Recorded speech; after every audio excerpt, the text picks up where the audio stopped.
Unmute, share screen. There we are. Okay, good. People are coming back. I could have longer meetings. I'm planning to pay for the other version of the software, but I think it's better to break the video up into little chunks anyway to make it easier for people to review. Anyway, so people are coming back. We're back up to 4. All right, so we are having some good points made on chat there. If you hire people, these are some of the concerns of how you try to prevent negligence in hiring your people, where you don't consider the consequences and try to make sure that the people you're hiring are sufficiently trustworthy. Yeah, here comes another chat. You can get a free Zoom. Oh, really? Through CCC Confer. Oh, thank you for telling me. I might look into that. Okay. I was planning to pay for it, but maybe I'll look into the free one. All right. So anyway, we're right up to the next Kahoot here. So let's do that.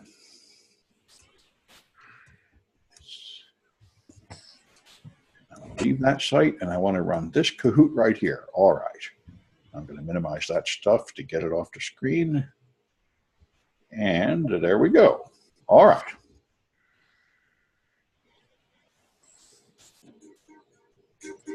All right. 59442.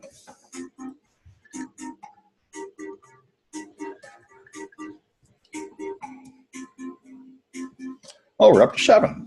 We've grown somewhat. Or maybe somebody's in twice. Anyway.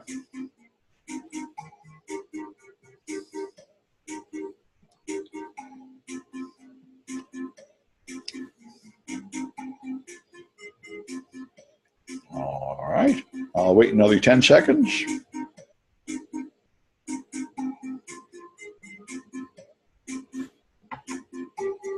All right. Looks like 5 is how many we're going to have. 4 questions. All right. What law was passed because of Enron?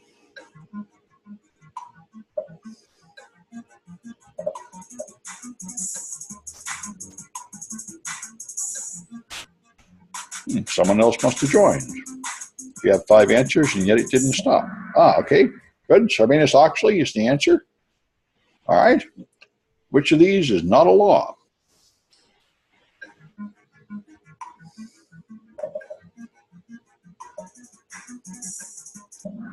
There you are. PCI is industry self-regulation. All right. If Microsoft split into 2 companies, what would that be?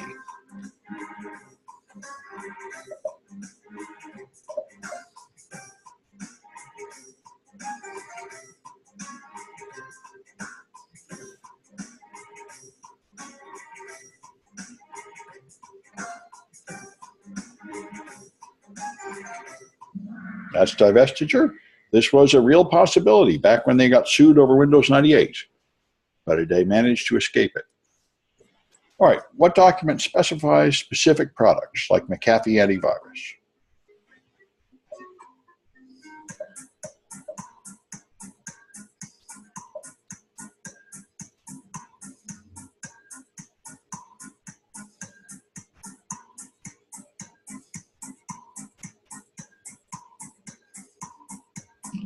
All right, that's a standard. The policy is just a grand statement like we will protect our customers and protect their data from theft. It's very far from the level of detail specifying a specific product. That's a standard. All right, there we are again. There's the winners for that. And I think we can just keep going. There's one more section here. So this is the definition categories and types. And I've noticed this information has moved from CISSP into Security Plus, so it may be something you're more familiar with. Here's the 6 types of access control. You have preventive, detective, corrective, recovery, deterrent, and compensating. And you have to get these straight for the exam.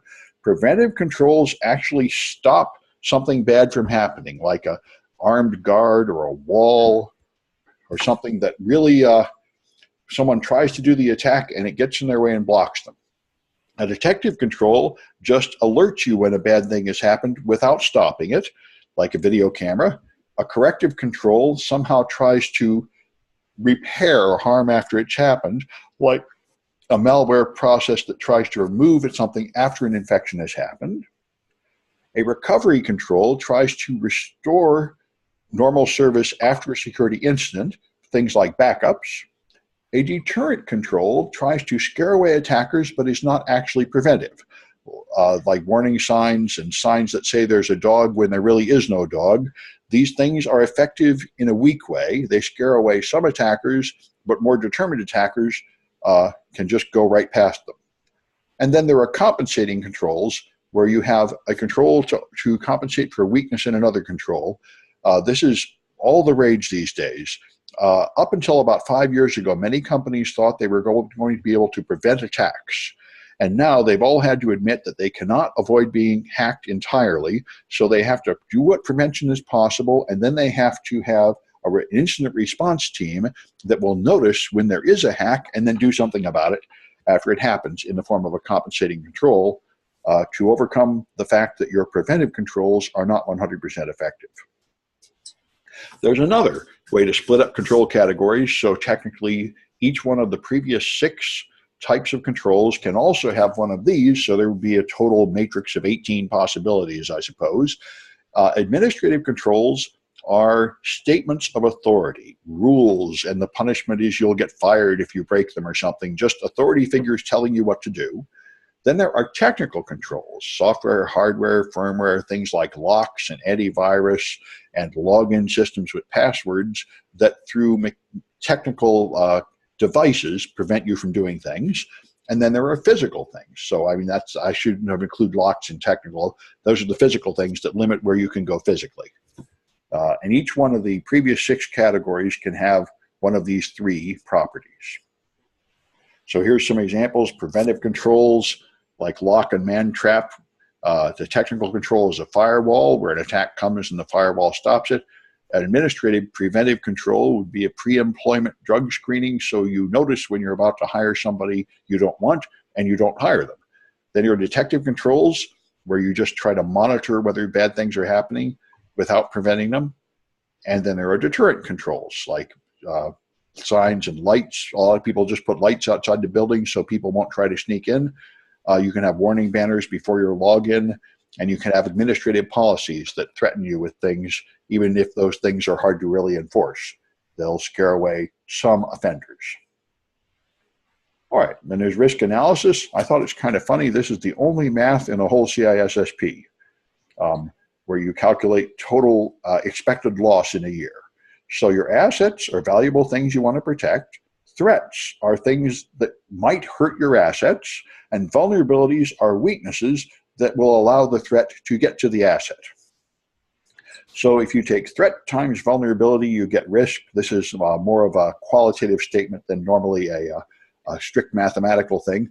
An example is that earthquakes are the same risk in Boston and San Francisco, because in Boston, earthquakes are rare, but the buildings are vulnerable. In San Francisco, earthquakes are common, but the buildings are safer. So you end up with about the same total expected loss from earthquakes. An impact is another term used sometimes, which is the severity of the damage in dollars. So that's the threat times the vulnerability times the impact, because, for example, if an earthquake hit your building, it might not destroy the whole building. It might just do some damage to the building that would be some percentage of the value of the building. So you'd figure this out. For most commercial businesses, you regard human life as a near infinite impact. I think the military is the only place where they make plans and they accept death as part of the cost of the plan. The rest of us find that too much. So often you just settle for qualitative controls where you have low risk, high, and extremely high for various things. So if something is very likely to occur, like almost certain, and very catastrophic, then you have an extreme problem and you really have to do something about it.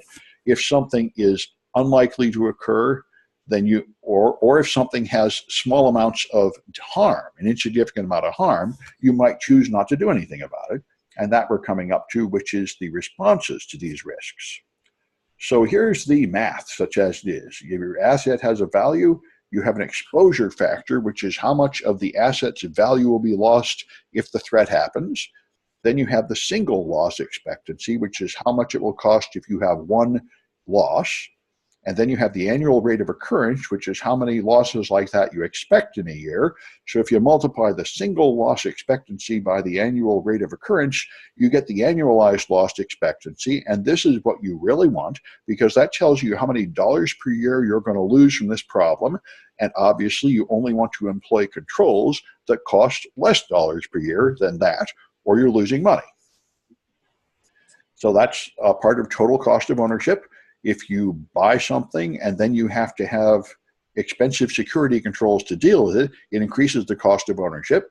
And this is a big deal in our business. If you buy Windows machines and install them, there is a large amount of technical support and virus cleaning and updating the antivirus and putting on Microsoft patches and all that, which is extra costs you have to put in to maintain it. So you should consider the total cost of ownership when making a decision about what sort of machines to install. You can also calculate return on investment. If you recommend something to be done at the company, like user training or a better firewall, then you ought to be able to explain how much money this will save the company based on these numbers. How much does it cost for the thing you bought, and how much damage would have been done without it? Of course, in practice, all this almost never happens because we lack security metrics. If you buy a firewall, nobody can really say how many less times are you going to get hacked. And if you do get hacked, people can't even agree how much money you lose per record. Estimates go from 20 cents per record up to $200 per record. And there's strong evidence for each of these. It is a very uncertain matter in this field. And right now, the value of security professionals is more based on sort of tradition and intuition than on hard numbers and science proving exactly how good we are. It's a problem, and a great many people are trying to develop better security metrics, but so far we really don't have good ways to calculate how much harm vulnerability does you and how much good defenses do you. So here's what you can do about risks. You can just accept them. Most companies don't have any risk analysis at all, small companies, and they are accepting risk without thinking about it, but a properly organized company will have a plan, and they will have a planned risk acceptance. If the risk is unacceptable, then you can mitigate it by setting up some kind of control, or you can transfer it by buying insurance, or you can avoid the risk by just ending the activity that places you at risk. Quantitative analysis would be the nicest if you can actually boil things down to how many dollars per year, but very frequently you cannot really do that, so you have to settle for vague categories like high, medium, and low. There are some procedures out there for this. The National Institute of Standards has a 9-step process where they all have the same general property. First, you define your assets, then you make some kind of list of the various threats and vulnerabilities, and then you try to calculate how much real harm you're going to get from all these things and implement some controls to mitigate the ones that are going to do enough harm to be worth the bother to stop. Another thing you might do is consider the type of attacker. There are hackers out there. The black hats are the ones that do illegal things, and the white hats are the ones that obey the law, and the gray hats are the ones that are in the middle that do things that are a little illegal or only occasionally illegal. There's script kiddies, which are people who do not really understand much about technology, and they use software without really understanding how it works. Like, say, Anonymous is a big crowd of mostly script kiddies, just people attacking, used to be in 2012, quite popular for them to engage in denial of service attacks against big companies by just running some software that they didn't really understand. Outsider attacks are what people think of the most, someone from outside your company attacking it, but most of the real damage for company is done by your insiders, either taking malicious action or making mistakes or otherwise harming your company, because those people clearly have access to your systems. Hacktivists are people who attempt to make a political statement by hacking companies. That was certainly very popular in 2011 and 2012. It doesn't seem to be happening much anymore right now. Bots are out there, the machines that are under someone else's control. So this is one of the many reasons that hacking back is generally regarded as a terrible idea, because if someone attacks your company and you attack the person that is attacking you, it's probably not really the criminal. It's probably just another victim whose computer is being used by a criminal. And phishing, of course, is sending emails or other messages that have some kind of hook in them, like a link you will click, and when you click the link, it will do some damage. So I got some more Kahoots about this, and I think that's the end of the chapter. It is, all right. So let me go here, and there's the last Kahoot. All right.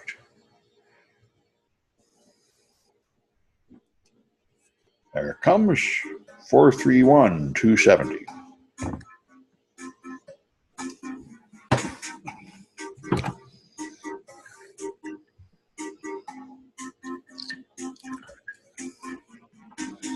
Good. All right. I think 5 is all we're going to get. Oh, wait, there was 6 at the end. I'll wait another 5 seconds. That's what I thought. There is 6. Okay. So, 6 questions. All right. What is a warning sign?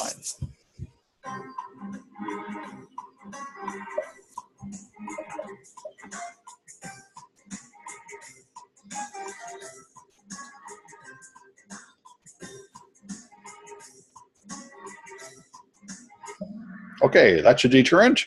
It might scare away some people, but the sign won't really stop anybody that chooses to ignore it. All right, an electrified fence. What's that?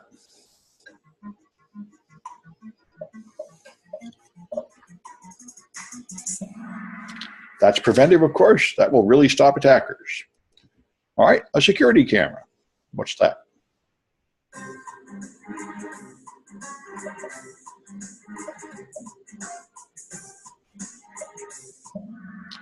It is a technical control, and it is a detective control. The other, I didn't ask that here, but that's the 2 categories it's in. It's detective because it just detects problems without preventing them, and it's technical because it's a computerized sort of device. All right. How about an acceptable use policy?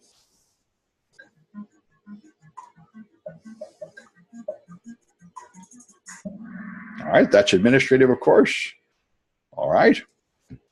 If you have a high likelihood but low impact, what should you do about such a thing?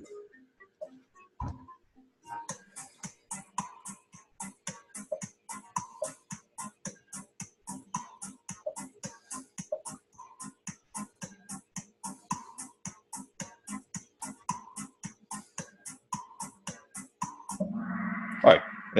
This is very common. You typically just accept these. You have a risk like the employees might make personal copies on the copier. It doesn't do much harm. It's very likely to happen. Any control is usually just more expensive than letting it happen. Anyway, this is, by the way, that may have seemed unfair, and if so, it more correctly reflects the real CISSP exam. As I mentioned, it is fabulously vague and confusing and unfair, so that's why you really need a practice test to get used to the weird way they write these questions. All right, we have 100 cars worth $50,000 each, and employees wreck 1% of them each year. So what's the ALE?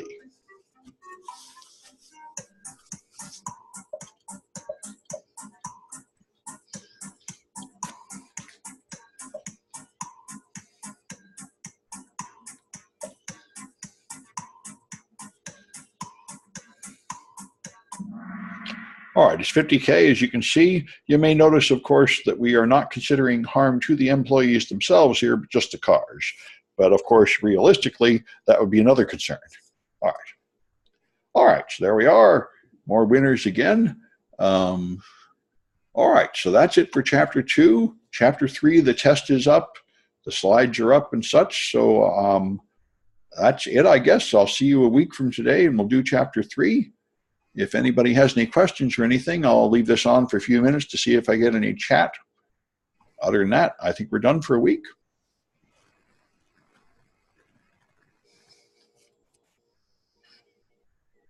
Now here comes a chat.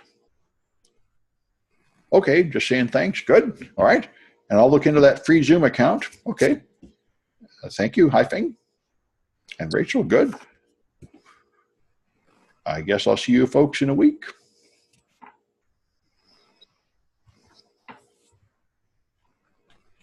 Okay.